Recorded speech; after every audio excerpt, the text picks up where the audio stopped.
Mesdames et messieurs, en direct de Paris, voici Vendredi Ciné. Avec Jade Baltard. Je suis la France. Lucas Baltard. Que des films de merde depuis 3 semaines que je me tape des 1 que je mets sur Letterboxd. Avec son incroyable présentateur, Elliot Jaco. Jean Moulin, l'apparition mais exceptionnelle, c'est Captain America dans Infinity War, voilà. Vendredi Ciné, c'est parti. On est lundi, vous écoutez Vendredi Ciné, comment ça va tout le monde ?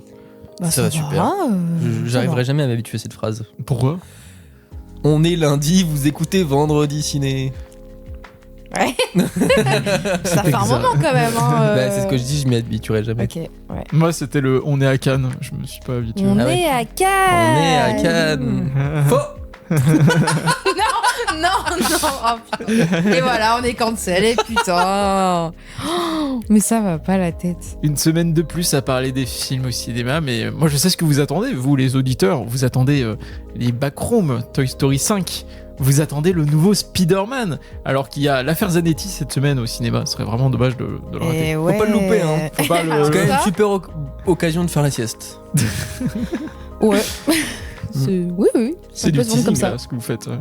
Ouais, on tease, ouais. Ouais, pas mal. Mais avant de commencer à parler des films, n'oubliez pas de nous noter 5 étoiles sur la plateforme sur laquelle vous nous écoutez. Cela permet de mettre en avant le podcast sur les plateformes de diffusion et ça nous aide énormément. Et si c'est déjà fait, les réseaux sociaux, Instagram, TikTok, @Vendredi Ciné, sur lequel vous pouvez trouver plus de contenu. Mais aussi la chaîne YouTube, j'ai sorti une vidéo sur Star Wars, la vidéo Lucas la semaine dernière, il a dit qu'il allait la voir et après qu'il allait recommander. Et tu l'as vu? Ah merde. Eh Elle est merde. super en tout cas. Mais tu recommandes du coup la vidéo ? Je recommande de ouf. Mais ça c'est à la fin. Oh là là, vous avez spoilé. On a tout fait à l'envers là. Bon bah voilà, c'est la fin de c'est la fin de l'épisode. Et sacré programme cette semaine. Et nous, on va commencer avec le premier film. Il s'agit de la bataille de Gaulle, l'âge de fer. Partout, des réseaux sont en train de se former. Ils ont la rage au cœur. Ils veulent se battre. La France n'a pas capitulé. La bataille de Gaulle, l'âge de fer, nouvelle super production des studios Pathé, qui est donc la première partie du diptyque sur De Gaulle, réalisé par Antonin Baudry, avec Simon Abkarian, Benoît Magimel, Neil Schneider et, j'ai oublié, le gosse qu'on voit dans Cassandre, quoi. Il est là, quoi. Qui est brillant, quoi. Mais... Et peut-être, avant de commencer à parler du film, on peut rappeler qui est Antonin Baudry, pour ceux qui ont... Qui est Charles de Gaulle. Qui est Charles de Gaulle. Oh, petit mec. Oui, bah écoutez, en vrai, on sait pas grand chose de lui, si ce n'est qu'il avait déjà réalisé un film qui s'appelle Le Chant du Loup, que moi personnellement j'avais beaucoup aimé. Et sa particularité, c'est que lui, il a commencé à réaliser des films un peu plus tard parce qu'il était diplomate avant. Donc, sur les choix de ses films, notamment sur Le Chant du Loup, bah en tout cas, ça avait du sens vu que ça. Je pense que son expérience en tant que diplomate pouvait apporter vraiment la substance à ses histoires. Et donc, c'est normal en fait que lui, il a envie de faire finalement un film sur De Gaulle. Ça coule de source, quoi. Il avait aussi écrit la BD Quai d'Orsay sous le pseudo d'Abel Lanzac. Voilà, Ah bah tiens, t'investigues quoi. Bah ouais, Tu vois j'investigue. C'est ça, personne ne le savait avant moi. Putain, Je suis un peu lanceur d'alerte. Mais du coup, Jade, qu'as-tu pensé de la bataille de Gaulle, toi qui te revendiques du gaullisme ? Ah ouais, je tout le fais monde ça se moi. Ouais, du gaullisme. Ouais, tout le monde se revendique, mais pas moi. Voilà, justement, D'accord. moi je suis spéciale. Cite-nous aussi, tu vois. une phrase de Charles de Gaulle. Je suis la France. Ouais, facile. Ouais, bah c'est compliqué parce que c'était absolument horrible. En vrai, il y a énormément de choses qui me dérangent dans ce film. Le film veut faire de Gaulle à la fois un personnage comique, voilà, avec plein de blagues un peu potaches. Notamment, je crois que du coup vous disiez qu'il a été dans la bande-annonce, la fameuse blague sur Oui. j'ai l'air de débander. Ok. Ça, ouais, ça m'a fait marrer. C'est la mais- débandade. J'ai l'air de débander. En plus, lui, il a dit même pas avec un ton humoristique. Non, il le fait Ah bah premier non, degré, justement, c'est ça qui est censé être drôle, tu vois. Ouais. Bah du coup, moi ça l'a été. Ah ouais. Moi, j'ai Ouais. pas. Pour le coup, j'ai pas ri. Ah ouais, non, moi ça Moi, m'a cette ça m'a phrase. gêné. Après le reste, c'était la mort. Ah ouais. Mais cette Les phrase. ça m'a fait moustiques marrer. ne piquent pas de Gaulle. Non mais ouais, et du coup il y a un timing comique qui est terrible, donc ça me fait pas rire la plupart du temps. Et en même temps, il essaie quand même de nous montrer le De Gaulle qu'on connaît, dans le sens le personnage absolument glorifié, où on te fait comprendre que ouais, c'est la France, et que c'est ouais, que grâce à lui, il y a absolument tout qui s'est fait. Bon, bah moi ça m'intéresse pas vraiment en fait d'approcher le personnage comme ça parce que justement on oublie son côté humain, on oublie aussi tout le côté où la résistance n'était pas la chose d'un seul homme tout simplement, et que alors on essaie un peu de te le montrer avec justement les autres membres de la résistance qu'on te présente comme les Avengers. Oui. Mais c'est vraiment ça, hein. Enfin, c'est un Jean truc de Moulin, fou. l'apparition, mais exceptionnelle. Tu en avais un peu parlé, Ouais. mais quand il apparaît, j'étais mort de rire. Non, mais c'est. Oui. En plus, première fois qu'il apparaît, c'est genre dans un train un peu dans l'ombre, Ouais. genre vraiment, c'est. C'est Captain America dans Infinity War. Voilà, c'est ça, Mais- il sort de l'ombre. Mais totalement. Donc, non, franchement, ça me gêne à chaque instant. La mise en scène, elle est chiante à mourir. Voilà, il y a plein de moments où c'est juste moche. Voilà, soyons honnêtes, notamment par rapport aux effets numériques. Mm. Et en fait, par rapport à ce que ça raconte de l'histoire, bah alors ça me pose énormément de problèmes. Je suis allée un peu me renseigner quand même pour voir si d'un point de vue historique c'est assez fidèle. C'est catastrophique, hein. Notamment donc le personnage de Fernand qu'on va suivre, enfin qui est un peu vraiment le second personnage principal du film, hein. On va vraiment le suivre une bonne partie du film. Alors il faut savoir que dans la vraie vie, ce mec-là, et vous, si vous allez voir le film, notamment par rapport à la fin, ça va changer beaucoup de choses pour vous, il était royaliste.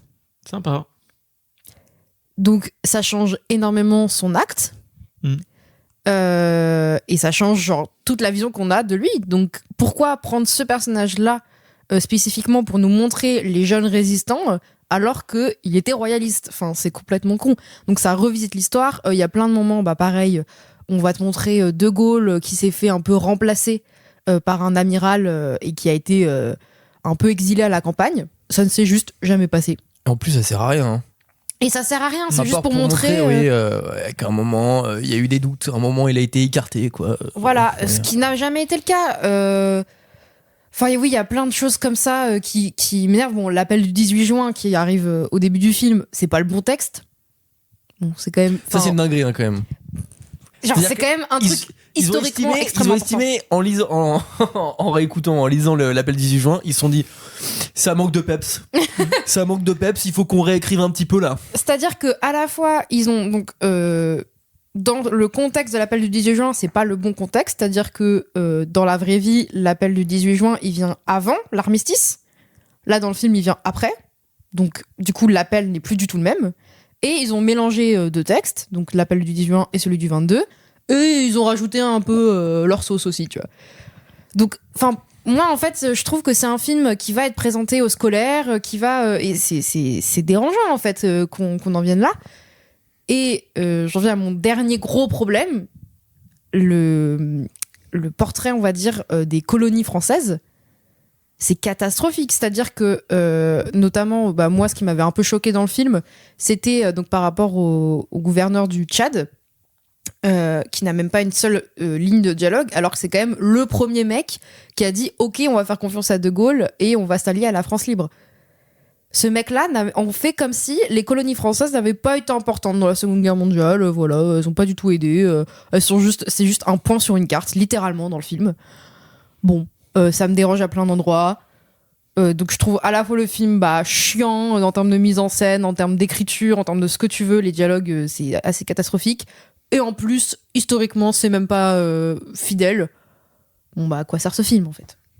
En fait, le souci, ouais, comme tu as dit, parce que je suis un peu aligné avec toi, c'est que j'ai vu des gens dire mais non, il veut pas être dans une véracité historique, puisqu'il adapte un livre qui s'appelle donc De Gaulle, une certaine idée de la France, mais pourquoi du coup il va l'entrecouper d'images d'archives? En fait, c'est faux. Enfin, en tout cas, le film veut faire correspondre la vie de De Gaulle, essayer de la montrer comme elle l'était.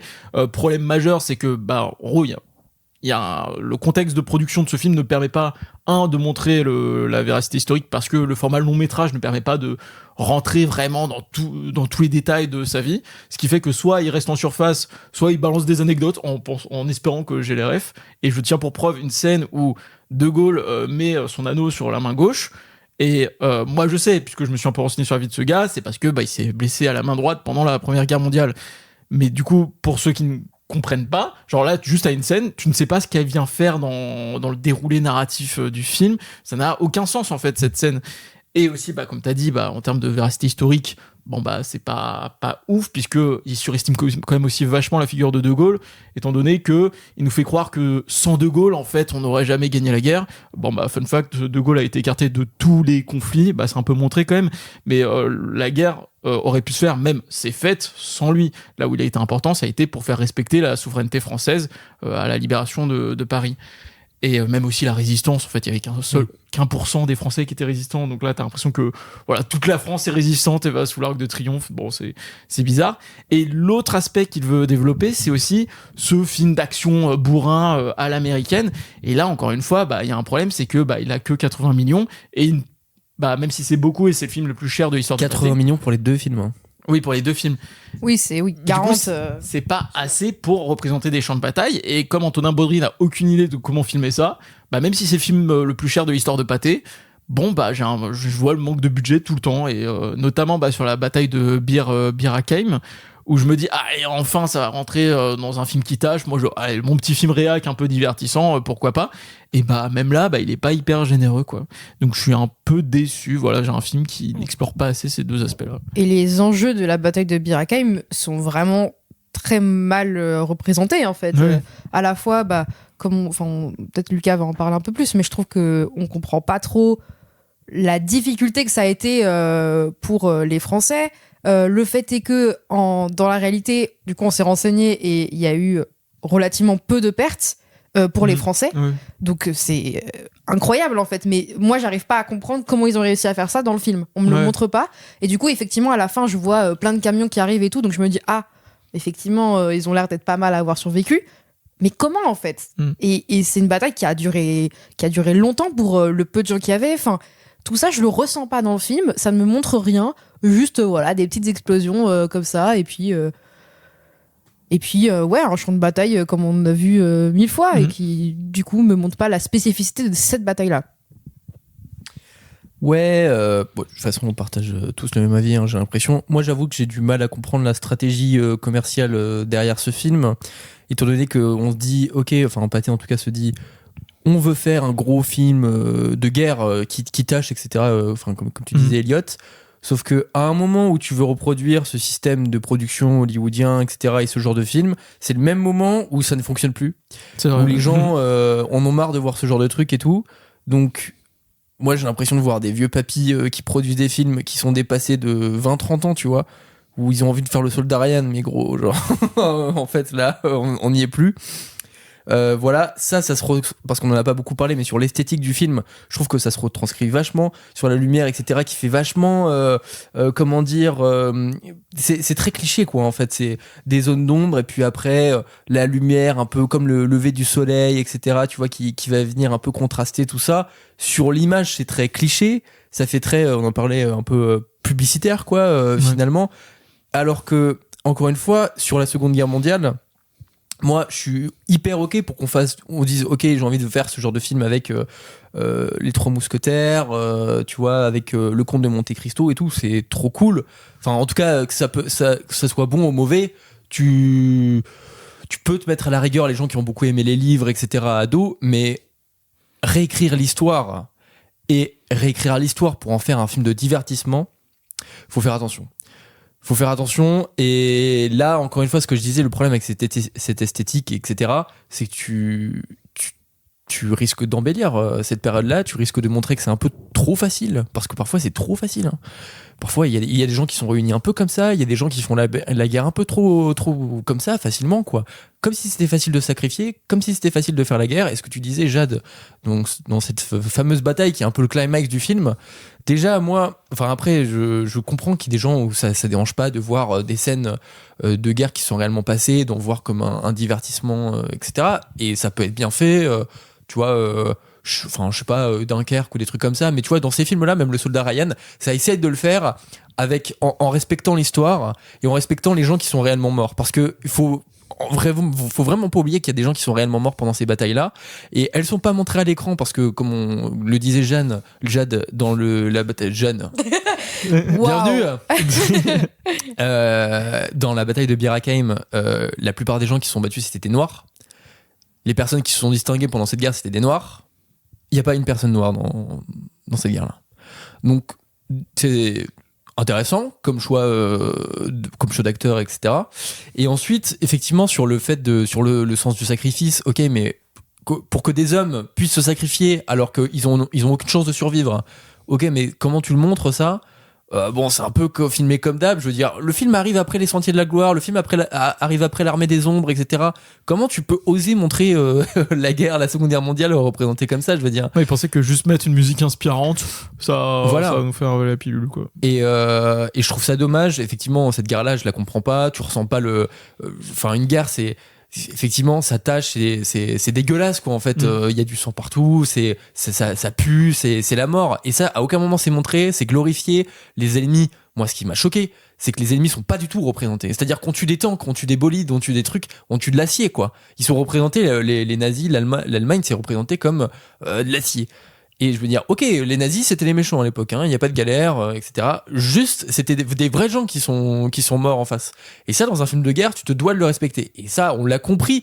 Je veux dire, même quand on filmait les Japonais, je veux dire même dans le film Tu ne tueras point, par exemple, tu vois que je sais pas si c'est un grand film, mais en tout cas, les Japonais, on les montre, on montre leur humanité, etc. Et là, tu t'empêches de le faire. Moi, je trouve ça curieux. Même dans Star Wars, tu vois, même dans Star Wars, on filme les ennemis qui sont en train de mourir, qui souffrent, etc. Donc moi, à la rigueur, pour voir un film de divertissement sur des grosses batailles, etc., et pour que ce soit aussi cliché que ça, c'est quoi le mot quand c'est très... Il y a les gentils contre les méchants. Manichéen. Et pour voir un truc aussi manichéen, franchement, je préfère voir Star Wars. Je comprends pas trop l'utilité de faire ce genre de truc. Et bah voilà pour la bataille de Gaulle actuellement en salle. Quant à nous, on change de registre puisqu'on va vous parler de l'affaire Zanetti. Lors de son procès, elle a affirmé ne se souvenir de rien. Il n'y a pas d'amnésie. Parfois, les paroles n'existaient pas. Il ne reste que les faits. 9e long métrage du réalisateur italien Leonardo Di Costanzo, après Aria Ferma en 2021, pour lequel il a reçu le Donatello du meilleur scénario original. C'est l'équivalent des Césars. Donatello, pardon. Ouais, nickel. C'est hyper raciste, oh là là. Il fait tout le temps ça. On y suit Elisa, condamnée il y a 10 ans pour avoir tué sa sœur aînée sans raison apparente. Elle affirme ne se souvenir que de très peu de choses du crime, jusqu'à sa rencontre avec le professeur Alaoui, criminologue de renom qui va essayer de résoudre le mystère autour de son amnésie. Et avec comme question principale, jusqu'où peut-on aller pour rentrer dans l'esprit d'une criminelle ? Ça, c'est... Au casting, Roche Dizem et Barbara Ronchi. Et je vais commencer sur ce film, parce que moi, c'est un film que je trouve assez vertigineux, parce qu'il est quand même une prouesse technique et morale dans notre approche du monde et de nos sociétés. Très simplement, en fait, on a différents courants de pensée scientifiques, philosophiques, pour comprendre le monde qui nous entoure. Il y a donc le constructivisme qui part du principe que nous ne recevons pas passivement la réalité, nous construisons notre compréhension du monde à partir de nos expériences, de notre culture, de notre langage, de nos interactions avec les autres. On a le réalisme qui dit que la science découvre simplement le réel, en gros la matière et les connaissances sont déjà là, et la science met juste en lumière ces connaissances-là, on ne l'invente pas. Et il y a un courant de pensée plus philosophique qui est le nihilisme, où il n'y a pas de sens objectif à la vie, il n'y a pas de morale universelle ni de vérité, car tout n'est que construction humaine. Et notamment la phrase de Nietzsche, si tu regardes longtemps dans un abîme, l'abîme te regarde aussi. Et c'est exactement cette expérience que vous propose le film, l'expérience de l'abîme, du vide absolu. Je me suis dit, où est-ce qu'il va ? T'es chaud. D'où le vertige que vous serez amené. Je crois que t'as mis plus de temps à réfléchir ça que le réalisateur avec son film. Je pense. C'est un film qui m'a pas mal déçu parce que avec Lucas on avait voté tous les deux. Je te jette aussi sous le bus. T'as raison. Mais étant donné de l'intrigue en fait, ce pitch qui se vendait comme un thriller psychologique où on vient sonder l'âme humaine dans toute sa complexité, dans toutes ses contradictions. Moi c'est un truc qui me plaît en général. Et le film n'est pas ça, il n'y a ni complexité, ni contradiction, ni noirceur. Et je vous laisserai parler des points négatifs juste après, parce que moi, il me semble que le début, j'étais plutôt emballé, notamment la fameuse photo durant la ségrégation. On voit des hommes blancs aux États-Unis pendre deux jeunes hommes noirs et ils sont contents parce que justement ils ont l'impression que justice a été rendue. Et là je me dis ok, donc on va travailler justement la frontière entre le bien et le mal. Le nihilisme, c'est ça, j'ai un peu tordu la définition, mais c'est vraiment ça, l'idée qu'il n'y a pas vraiment de frontière entre le bien et le mal, entre le juste et l'injuste. Et du coup, je m'étais dit, ok, si le film c'est ça, c'est trop chouette. Et surtout que l'histoire se passe dans un centre pénitentiaire assez atypique, où il y a une vraie étrangeté, je trouve, qui en ressort. Le bâtiment est hyper vieux et pourtant il y a des éléments hyper modernes. Je pense notamment par exemple au réveil de Elisa, qui vient complètement éclairer cette scène, ou le bureau du professeur, où il y a plein de bibliothèques poussiéreuses et au-dessus t'as des lampes en néon, en LED. Et ouais, il y a justement aussi cette frontière entre la lumière, les ténèbres, le bien et le mal. Et je me disais, ok, ça va être intéressant. Le problème, c'est que la mise en scène ne suit pas, les dialogues ne suivent pas, l'histoire ne suit pas, et donc fait que ce film, qui aurait pu justement sonder la noirceur de l'humanité, au final est d'un académisme qui m'ennuie beaucoup. Ouais, j'ai trouvé ça. Je suis d'accord avec toi sur la scène d'intro. Je m'étais dit, bon, ok, tu nous poses les bases. Et après, on est plutôt bien parti. Et en plus, dans cette scène d'intro, tu as notamment un personnage qu'on reverra une fois par la suite, qui est du coup le personnage d'une mère qui va dire, ok, toutes ces questions sur l'âme des criminels et tout, c'est intéressant, mais qu'est-ce qu'on fait des victimes, en fait ? Est-ce que justement, ce serait pas manquer de respect quelque part aux victimes, de chercher des raisons derrière un acte horrible. Et effectivement, c'est un sujet, je pense, une question qui arrive assez rapidement quand on commence à parler de trouver des raisons aux actes criminels. Et donc je me dis, ok, donc c'est dans la scène d'introduction, ça va faire partie des enjeux du film. Alors, ouais. Du coup, il y a une autre scène où tu as cette maman qui t'explique juste ce qu'elle a vécu, quoi, et dire du coup c'est super dur de comprendre les criminels et j'ai pas envie parce que je suis en colère. Oui, mais c'est pas ça aborder le sujet. En fait, c'est pas juste mettre une petite scène comme ça de dialogue dans un bar en se disant c'est bon, on l'a traité. Non. Donc soit tu me dis non, on va se baser vraiment que sur l'histoire de cette criminelle, et honnêtement ok, pas de souci. Mais tu me fais pas comme si t'allais me traiter un sujet que tu ne traites pas. Enfin, je sais pas, moi ça me semble évident, mais voilà.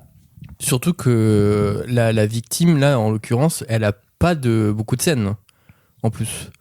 Donc tu pourrais te dire, ok, là vous mettez ce personnage qui dit on donne pas la parole à la victime, mais même le film, il le fait pas tant non plus. Donc tu comprends pas trop, effectivement, dans quelle démarche il décide de pas du tout donner la parole à la victime, qui est vraiment traitée comme un cadavre, tu vois. Enfin voilà, mais c'est un parti pris, ouais.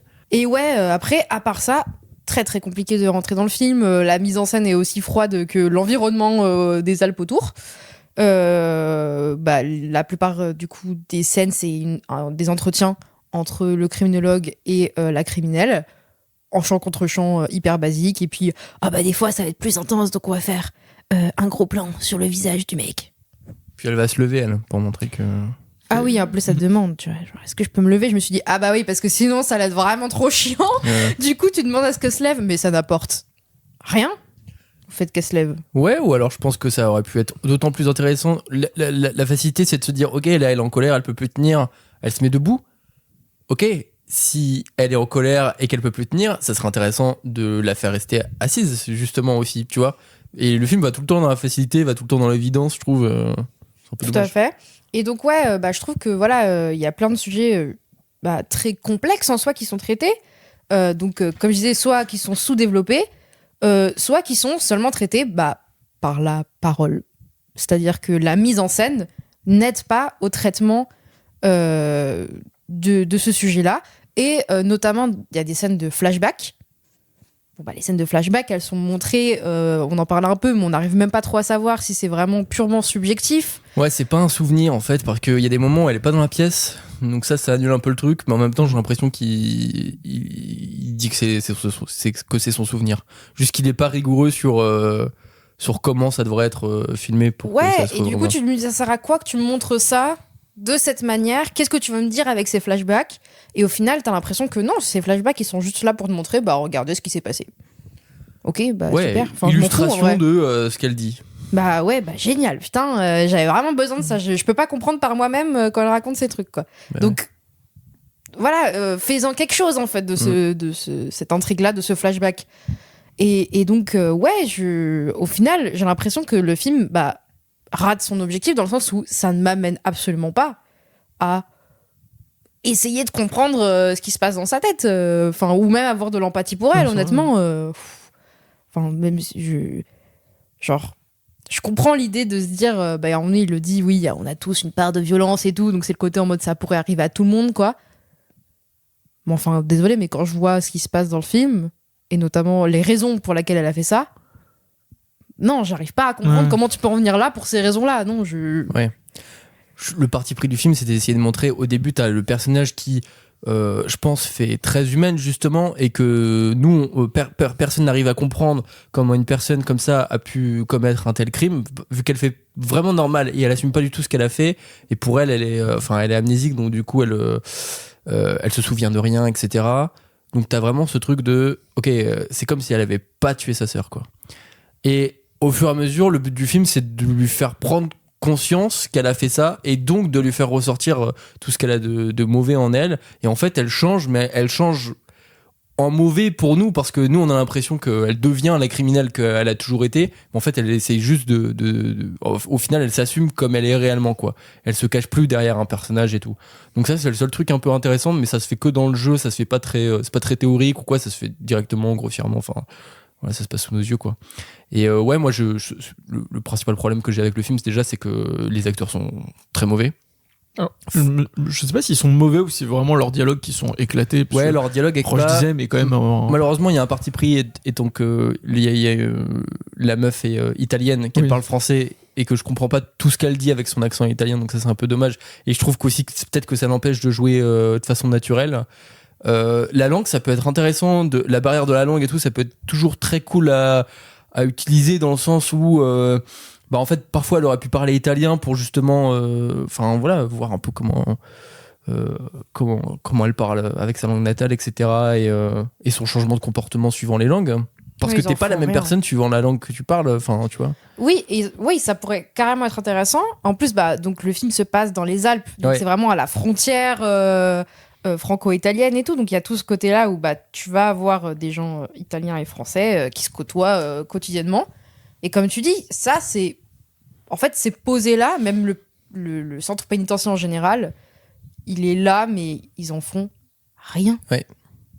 Je veux dire, c'est un truc hyper spécial. Ouais, c'est un centre de réinsertion qui est assez particulier et tout. Ouais. Effectivement, nous on a l'impression, on les voit, on se dit mais super appart là, tu vois. Et il y a juste un gars à un moment qui dit on est beaucoup critiqué, les gens comprennent pas ce qu'on fait, etc. Ça pourrait être intéressant. Mais le but du film, c'est aussi de te montrer d'une certaine manière, Robert Badinter, il voulait abolir la peine de mort et tout le monde disait mais vous vous retrouvez du côté des coupables alors qu'il faudrait être du côté des victimes, et lui il disait ça c'est l'évidence, c'est le truc le plus facile à faire, mais pour faire avancer notre société il faut justement avancer sur ces questions-là de comment on traite les criminels. Et là c'est ce qu'essaye de faire le film, donc se poser des questions qui sont vraiment très complexes, mais il est pas tant que ça subversif, il est pas tant que ça, il va pas à fond dans ces questions-là, et comme tu dis, il y a juste un moment, une scène de confrontation entre deux personnages, et là il refuse un peu le truc, c'est-à-dire qu'ils vont pas à fond dans le débat, ce qui est dommage en termes de mise en scène. Moi j'ai vu le Sorogoyen il y a pas si longtemps, et t'avais une scène de dîner entre deux personnages où c'est chant contre chant, et où là en tant que spectateur t'es hyper investi dans le film parce que c'est filmé de telle manière à ce que tu sens toutes les tensions, et justement le dispositif de mise en scène sublime les émotions des personnages et te fait comprendre vraiment les enjeux. Là il y a une certaine distance qui est très académique, et ça change pas tant après, même les scènes de chant contre chant qu'on pourrait dire dans Mindhunter, tu vois, par exemple, qui sont pas en termes de dispositif c'est moins évident, tu vois, à voir, mais pourtant c'est beaucoup plus passionnant. Une scène de Mindhunter, tu vois, avec un criminel, putain, c'est trop cool. Et là, c'est une criminelle en vrai, donc c'est hyper intéressant. Moi, c'est pour ça que je voulais voir le film, c'est que c'est des trucs rentrés dans la tête d'un criminel comme ça, c'est passionnant, tu vois. Donc Paris libéré. Libérer la France. Non, c'est pas le même film. Mais... Non. Enfin, pour moi, c'est Paris perdu, quoi. Moi, au début, je pensais que c'était sur le joueur de foot de l'Inter de Milan, défenseur droit. Donc je suis un peu déçu. Il n'y a pas de foot là dans le film. Il y a pas de foot. Pas du tout, ouais. Non. Et en plus, Zanetti, il était argentin, mais d'origine italienne. On va passer au dernier, j'ai dire le dernier film de cette compétition. Bon, oui, bien compétition sûr, c'est au une vendredi compétition ciné. maintenant. Bref, dernier film de cette semaine, il s'agit de The Plague. Someone giving you a hard time, Ben.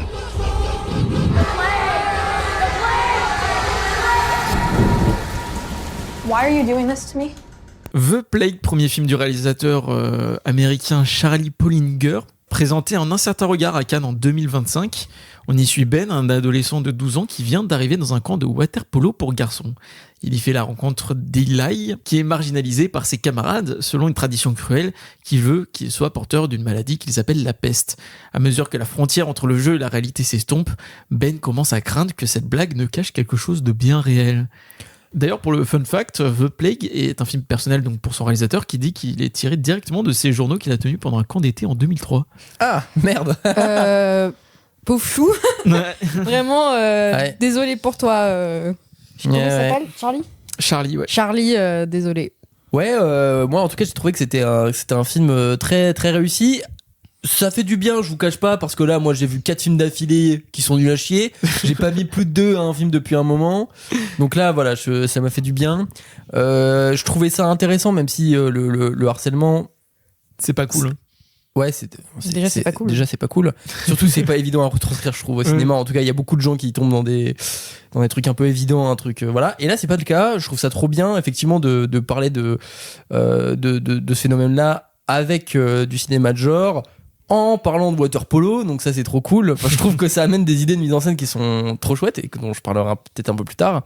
Moi j'ai un truc particulier, c'est que quand j'étais petit je faisais de l'eczéma, etc. Enfin j'en fais toujours, mais quand j'étais petit il y a un moment, il y a un personnage là dans le film qui a vraiment le dos en rouge, etc. Moi je pouvais avoir un dos comme ça, tu vois. Et donc il y a vraiment des trucs que tu peux retrouver où je peux dire ouais, effectivement c'est ce vocabulaire là, c'est ce vocabulaire de la peste. Ah, mais est-ce que ça s'attrape, etc. Et notamment à la piscine où là tu te poses vraiment des questions de ok, comment tu fais, tu veux pas te retrouver torse nu, etc. alors que t'as de l'eczéma, etc. machin. Au-delà de l'eczéma, pour tous les ados, en fait, la difficulté de se retrouver confronté au corps des autres, oui, du regard des autres à la piscine. Il y a aussi le lien avec l'acné là aussi dans le film. Oui, ouais. Donc la puberté, tout ça. Bien sûr. Non, mais il y a plein de trucs. Ce que je veux dire, c'est que ce vocabulaire-là de ah ouais, donc dès que t'as une différence, on te met de côté et on trouve un jeu. Et moi, le jeu de ah ouais, faut vite se savonner, etc. Et je l'avais. Ah. Et ça, c'est chaud. Et franchement, et ça c'est hyper dur à vivre. Et je trouve que le film le montre bien, le truc de ah ouais, ça devient un jeu, etc. Je trouve que tu sens au début, il t'en parle comme si c'était quelque chose de très sérieux, voilà. Et en plus, c'est un film de genre, donc tu te dis ok, peut-être que en tant que spectateur, peut-être qu'en tant que spectateur, tu te dis ouais, peut-être qu'en fait il a vraiment la peste, etc. Mais les gars, tu sens que ils passent à côté de lui, ils s'en foutent un peu. Je veux dire, si vraiment ils avaient vraiment peur, tu le ressentirais. En fait, tu sens que c'est un jeu, tu sens qu'ils en ont rien à foutre, et quand ils le touchent, ça les fait rire, ils doivent se savonner, c'est le jeu, etc. machin. Et oui, donc du coup, c'est pas tant la peste, il faut l'éviter, que ce soit vrai, c'est plus une peste sociale, quoi, évidemment. Et ce qui est intéressant avec le personnage principal, c'est que lui, quand il arrive, il vient d'une autre ville, etc. Lui, il a un peu plus de soft skills. C'est-à-dire qu'il comprend, il sait ce qu'il faut pour s'intégrer. Seulement, lui, il y a un moment, une scène qui est fantastique, c'est que lui, il a un accent. Et il y a le personnage comment il s'appelle ? Jake. Bien sûr qu'il s'appelle Jake. Bien sûr qu'il s'appelle Jake. Et Jake, il voit tout de suite que le mec en face, il a un accent. Et tu sens dans ses yeux la petite lueur, quoi. Et le gars, il est né pour trouver tout ce qui est chez toi différent, pour le ressortir et le montrer aux autres et le pointer du doigt. Et ça, c'est son rôle, et il le fait tout de suite. Et en fait, il te contrôle grâce à ça. Et c'est un peu le sacrifice que t'es obligé de faire pour faire partie du groupe, parce que toi ce que tu veux c'est de faire partie du groupe. Si t'es pas dans le groupe, t'es là, et là c'est la vie, elle est très très compliquée, et donc tu préfères t'en prendre un peu plein la gueule, mais au moins t'es dedans, t'es accepté, etc. Et par contre, pour être dedans, pour être accepté, il faut cracher sur Eli. Il faut qu'il y ait un mec en haut de la hiérarchie, il faut qu'il y ait un mec en bas, et pour faire partie du groupe, il faut que vous soyez tous là, enfin contre Eli, quoi. Et c'est intéressant de voir ce personnage qui, voilà, évidemment, il comprend les règles, il a un peu plus de soft skills, il est un peu plus intelligent que les autres, et il comprend, il est pas dupe, quoi, de ce jeu-là, etc. Mais quand il veut aller dans le sens de ses convictions, eh ben ça se passe mal. Et comme tu disais, vaut mieux être en bas de la hiérarchie du groupe que de pas être dans le groupe. C'est ça, exactement. Donc, ça, j'ai trouvé ça très intéressant. Ensuite, sur le water polo, sur le fait que tout se passe un peu dans une piscine, il y a un personnage, donc le coach, qui est intéressant parce que lui, c'est un adulte qui essaie de bien faire, etc. Mais en fait, il a pas du tout accès à ce monde-là, il le comprend pas du tout. Et ça, c'est matérialisé justement par la piscine, où il y a des trucs qui se passent sous l'eau et que lui, il peut pas du tout voir. Et il y a une scène qui est assez bien jouée où il y a une altercation entre deux jeunes, etc. Et nous, on le voit grâce à la mise en scène, où ça, je trouve que c'est assez brillant. On peut voir comment dire, sous l'iceberg, quoi, tu vois. Et le prof, lui, il y a pas du tout accès à ce monde-là. Et lui, il peut voir que les conséquences. Et les conséquences, à un moment, elles sont juste dramatiques, quoi. Et lui, il peut que arriver trop tard. Il peut pas intervenir au moment où ça se passe réellement. Donc, même si lui-même a vécu justement. Exactement. Ça. Mais ce qu'il explique aussi dans cette scène, et je trouvais ça très intéressant, c'est que t'oublies. C'est que le but du jeu, c'est de passer ce truc-là et après d'oublier. Alors qu'il faudrait pas. Il faudrait arriver à, tu vois, pour protéger les enfants, arriver à se souvenir et de comprendre comment ça a pu se passer. Et même le principe du water polo où en fait t'as un personnage qui t'explique en fait il faut se battre, faut griffer, plein de règles, etc. pour vraiment. Et donc c'est la compétition constante entre les garçons, quoi. Donc pour ça, je trouve que c'est un bon choix de sport, en tout cas que déjà c'est original, etc. Ah oui, juste pour terminer, sur quelques peut-être points plus, en tout cas peut-être quelques réserves. Moi, j'avoue que j'ai un peu de réserve sur la fin, sur la conclusion du film, où c'est peut-être que c'est un peu attendu et c'est un peu dommage. Et pareil sur le traitement de Jake, où il y a des trucs où je me dis... Ah, c'est un peu le classique, ouais, j'ai eu une enfance pas facile, j'ai eu des parents compliqués, etc. Et où moi, je pense que c'est pas nécessairement... Je dis ça parce que c'est la représentation qu'on a régulièrement des bullies, quoi. En fait, et c'est tout le temps la même, et je trouve ça un peu dommage. Et notamment, enfin, dans les exemples masculins, en fait, c'est travaillé juste vite fait, quoi. Mais tu sens qu'il a pas eu des exemples masculins... de fou. Ouais, bah on avait discuté et moi je disais que ça aurait été plus intéressant d'axer sur son éducation dans le sens par rapport notamment à son frère. On nous dit que son frère c'est un très très bon joueur de water polo, donc qu'il y a plusieurs universités qui se le disputent et tout. Donc de se dire ok, lui il a été éduqué à la compétition et à être absolument le meilleur. Et t'as pas besoin de me rajouter une intrigue derrière. Voilà, comme tu dis, des parents compliqués, machin. Et en même temps, c'est tellement peu montré que, en fait, il s'en remet quand même à l'intelligence du spectateur. Il va pas nous faire 20 minutes sur sa vie. C'est peu montré, mais c'est dit. Et quand c'est dit, que c'est explicité, etc., je trouve que ça manque un peu de subtilité à mon goût. Mais là, faut comprendre que je stationne parce que j'aime vraiment beaucoup le film. Hein. Et juste pour finir, j'ai trouvé que sur la photo, bon déjà, enfin c'est tourné en pellicule, etc. Je trouve que de plus en plus j'apprécie la pellicule en fait, et que ça a vraiment un truc contrairement, tu vois, à De Gaulle où ça parle de trucs assez violents, etc. Là, la photo, elle est tangible, elle est crasse. Et je trouve que ça vraiment met en valeur ce qui se passe, et c'est des trucs tout bêtes mais sur les couleurs du sang, etc. Tout ça c'est très bien travaillé, c'est crasseux et c'est réaliste, surtout sur le contraste et la lumière, le fait que du coup quand t'es en pellicule en basse lumière t'as un énorme grain qui apparaît et qui crée vraiment des zones de ténèbres, et c'est ça qui du coup donne l'esthétique film de genre au film. Tout à fait, et t'as ces personnages qui vont soit s'engouffrer dans les ténèbres, soit en ressortir, et tu ne peux pas savoir qui est caché ou c'est hyper intéressant.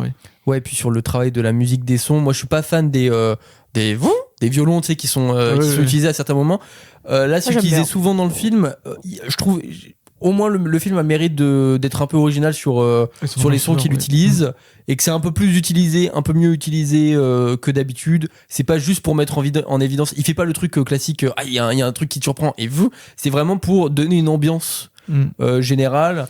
Et ça, parce que souvent ça va être dans des scènes de transition, voilà, plutôt. Exactement. Donc les personnages marchent, etc. Donc c'est pas fait pour la simplicité, quoi. Moi, je suis très content. Hein. Ça fait du bien de voir des films comme ça. Je vous le dis, c'est très cool. Oui, bah pour citer Jumpscare Cast, qui ont utilisé une comparaison très juste, c'est pour ça que je les cite. Et ils ont dit que c'était un film entre Carrie et Sa Majesté des Mouches. Et voilà, si jamais vous voulez vous imaginer à quoi peut ressembler le film, et si ça peut vous donner envie, bah voilà, je trouve cette comparaison assez juste. Moi, c'est un film qui m'a retourné, que je trouve vraiment très juste dans ses dynamiques de groupe. Parce que faisant moi-même partie de l'équipe des garçons, Bon, c'est vraiment des trucs que tu peux observer. Garçon. Et c'est un film moi qui m'a fait passer par beaucoup d'émotions, qui dans sa première partie passe par de la comédie. Hein. Parfois il y a des moments effectivement comme il y a du jeu entre garçons et que moi-même j'étais un garçon parfois un peu con. Bon voilà, on se marre un peu quoi. Parfois il y a du jeu, c'est un peu rigolo. Notamment c'est un truc vraiment trop collégien, mais les dilemmes improbables quoi. Et ça c'est quelque chose. On était que 3 à rire je crois dans la salle. Mais en tout cas on a beaucoup rigolé. Oui, moi j'ai bien aimé. Ouais. Et il y avait une dame à côté de moi qui riait beaucoup. Vrai. Puis après, au fur et à mesure que l'histoire avance, ça se transforme en thriller. Il y a notamment une scène dans un couloir où Jake et Ben se croisent. Et là, c'était limite du western, même pire. Enfin, c'est des gosses de 12 ans, mais les enjeux sont tellement immenses que tu n'arrives plus à respirer. Tu es sous l'eau, même on peut dire. Et qui, dans sa dernière partie, réussit vraiment à déployer une vraie angoisse. Et du coup, l'esthétique film de genre, c'est là où elle devient vraiment intéressante puisqu'elle accompagne l'état psychologique des personnages. C'est l'un des films les plus justes sur le harcèlement que j'ai vu, avec Carrie évidemment, parce que il accepte quand même de traiter son sujet comme un sujet de cinéma, et c'est ça qui fait plaisir et qui fait que ça tombe pas dans une campagne de prévention quoi. Ça c'est vraiment les films sur le harcèlement, 99% des films que je vois c'est ça, et là non on va assumer d'en faire un sujet de cinéma, le traiter comme tel, donc avec des idées de mise en scène qui sont brillantes et que Lucas a beaucoup relevé, et qui même dans sa dernière partie arrive à être dans une certaine forme de radicalité, mais qui en même temps quand tu traites de sujets aussi sombres que ça, il faut accepter aussi passer par cette forme de radicalité là. Donc moi c'est un film qui finira je pense dans mon top 10 honnêtement, et j'ai passé vraiment un très très bon moment. Je peux que vous recommander ce film là. Ouais, encore une fois on est assez d'accord sur les films de cette semaine. C'est cool ce podcast. Mais oui, je vais pas répéter ce que vous avez dit par rapport à la mise en scène. Je suis d'accord que c'est assez brillant à ce niveau-là. Et moi ce qui m'intéresse surtout c'est que c'est une des rares descriptions, comme tu dis, fidèles de cet âge de la préadolescence. Ouais. Parce que c'est un truc où genre t'as encore justement parfois la cruauté un peu presque un peu simple quoi des enfants où, oui. Voilà, dans les enfants il peut y avoir ces jeux un peu débiles en fait, voilà, il y a encore forcément une immaturité en fait. Mais sauf que là qui commence à se mêler justement à ce truc de manipulation, on commence à comprendre comment fonctionnent les autres et comment les manipuler. Et t'en as qui arrivent plus vite que d'autres. Et des corps aussi qui deviennent et des corps, donc, comme je disais, t'as notamment tout le truc par rapport à l'acné. Ouais. Donc en fait, un des premiers trucs où Ben va commencer même limite à se poser la question de justement, est-ce que c'est vraiment contagieux et tout, c'est lui, il va avoir sur son visage un bouton. Et en fait, tu te dis, c'est juste, voilà, t'as 13 ans, c'est l'acné qui arrive, tout ça. Mais donc, ça devient genre, ok, est-ce que moi aussi, je vais devenir un monstre quelque part ? Parce que l'adolescence et la puberté peut être vue comme ça, et vue, pour la plupart des gens, voilà, de manière pas forcément évidente. Donc, je trouve que, voilà, cette gestion-là de cet âge dans l'entre-deux est hyper intelligente. Et pareil pour le rôle du coach, qui, en fait, montre l'incapacité des adultes à régler cette situation. Et je trouve que vraiment dans la plupart des scénarios de harcèlement dont j'ai pu être témoin ou quoi, c'est ça, c'est que les adultes, en fait, t'en parles, ça fout la merde, t'en parles pas, ça fout la merde. Enfin, c'est vraiment un truc ils ne savent tellement pas comment gérer, et comme tu dis, ils n'ont tellement pas accès à ce monde, qu'il y a notamment une scène dans un diner entre le coach et Ben, où le coach, en fait, il va te dire les trucs les plus bateaux et maladroits du monde. Mais c'est montré comme ça, tu vois. Et attends que ça passe, quoi. Attends que ça passe, et puis genre c'est oui, sois toi-même et tout. En fait, non, genre. Et en même temps, c'est sincère. Tu sens dans sa voix qu'il veut aussi aider quand même. Exactement. Et qu'il ne peut pas. Et du coup, il y a ce côté, oui, en fait, il y a beaucoup d'adultes qui sont comme ça, qui ont envie d'aider et qui ont envie d'être là, mais qui juste. En fait, tu ne peux rien faire, tu ne peux rien dire qui peut aider sur ce moment-là. En tout cas, toi, en tant qu'adolescent, tu as cette impression-là. Que rien ne peut arranger ce qui est en train de se passer. Et je trouve que, comme tu dis, cette radicalité, en fait, d'aller jusque-là et pas aller dans le truc de prévention de genre, ah bah oui, mais en fait, si vous en parlez à un adulte, tout va aller mieux. Ouais, et puis en plus, lui, à un moment, il intervient, enfin, le coach, il prend parti, et le moment où il prend parti, c'est que ça fout tout en l'air. C'est qu'il y a un gros truc qui se passe juste derrière. Donc en fait, lui, Ouais, c'est comme tu dis, il y a pas de bonne décision et c'est ça qui est frustrant, quoi. En fait, c'est que la plupart du temps, je dis pas que voilà, c'est absolument jamais que ça peut jamais être résolu, mais que la plupart du temps, les adultes ne savent pas comment réagir. Après, ouais, quand même. Si vous êtes dans ce cas-là, Voilà. parlez-en quand même autour de vous. Quand Non, même, mais hein. c'est pour ça que je dis, genre, en plus, là, le film, c'est important de le dire, il se passe en 2003, donc il y a aussi, c'est conçu dans le film aussi que c'est pas la même gestion Oui. qu'aujourd'hui, c'est pas la même. Les gens, ils en savent moins là-dessus, les gens, ils sont moins formés, donc vraiment, oui, aujourd'hui. Et il n'y a pas l'internet. Il n'y a pas l'internet aussi. Bon, Après, ça rend les choses plus compliquées, ça, mais. Aujourd'hui encore, il y a des gens qui se suicident malheureusement pour cause de Tout à harcèlement, etc. Et donc ça montre qu'on est dans la possibilité de réagir. Et le film, il montre quand même que c'est un système qui est bien rodé et que voilà. Et ce qui est intéressant, c'est qu'il arrive à te montrer vraiment comment ça fonctionne, quoi. Voilà, mais que cet âge-là, encore une fois, c'est le début de ce système-là, en fait, qui se met en place. Et du coup, tu te dis, ouais, en fait, c'est le moment où il faut agir, justement, parce que ça va devenir les ados puis les adultes de demain, quoi. Donc, ils peuvent reproduire ces schémas et qui vont aller dans l'éducation de leurs enfants, et voilà. Et c'est un cercle vicieux. Et bah voilà pour The Plague, sauf si vous avez d'autres choses à ajouter. On lui décerne le label Vendredi Ciné. Ah ouais. Il a le label Vendredi Ciné, ouais. Avant de se quitter, on peut faire un petit tour des recommandations. Si on a aimé des choses, on peut en parler. Vu qu'on est en juin et que du coup c'est le mois des fiertés, pour le mois de juin, je vais me faire des petites. Mes recos seront sur des créateurs ou des œuvres queer. Ok. Donc là, pour commencer, on est sur tout simplement un mec sur Instagram. Voilà. Du coup, son nom c'est Matt Xiv, c'est Matt Bernstein, voilà. Et c'est un Américain qui est très engagé politiquement et qui du coup fait pas mal de posts un peu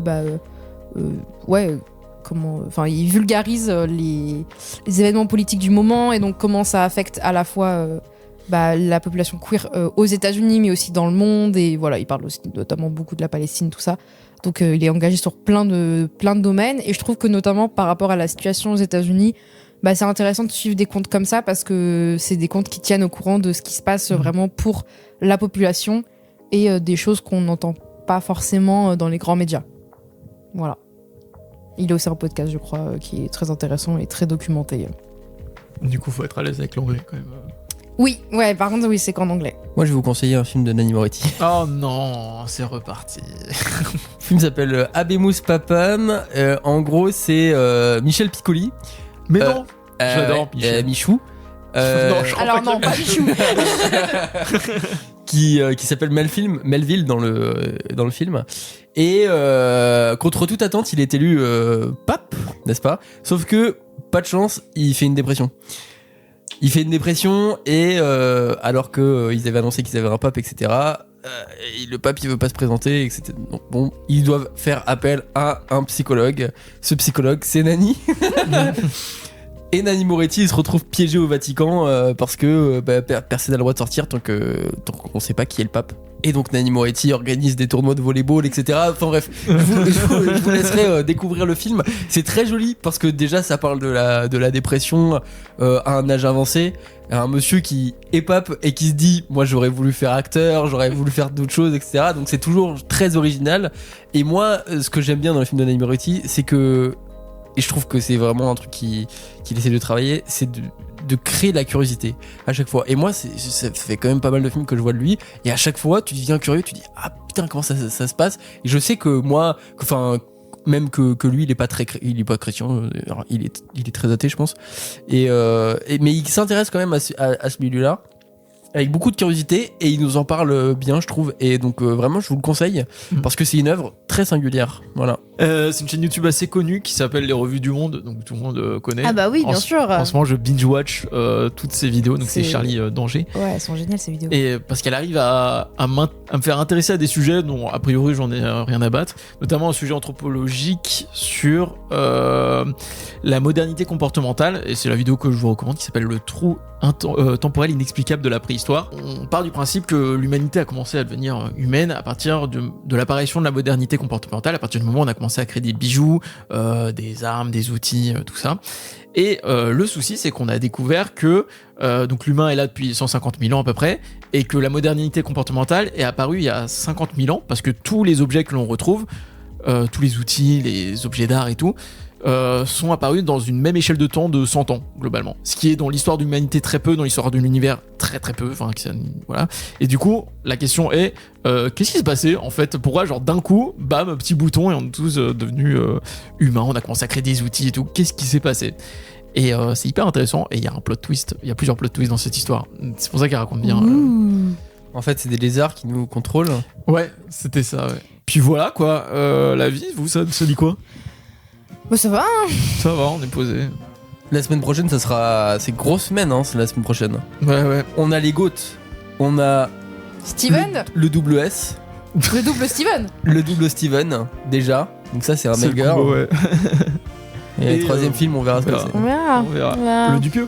Ah, il y a un Dupieux. Ouais, putain, le il y a Bah, il y a Dupieux. Vertige. Il y a aussi le film de Kung Fu là, putain, mais comment. Qu'est-ce qu'on va faire?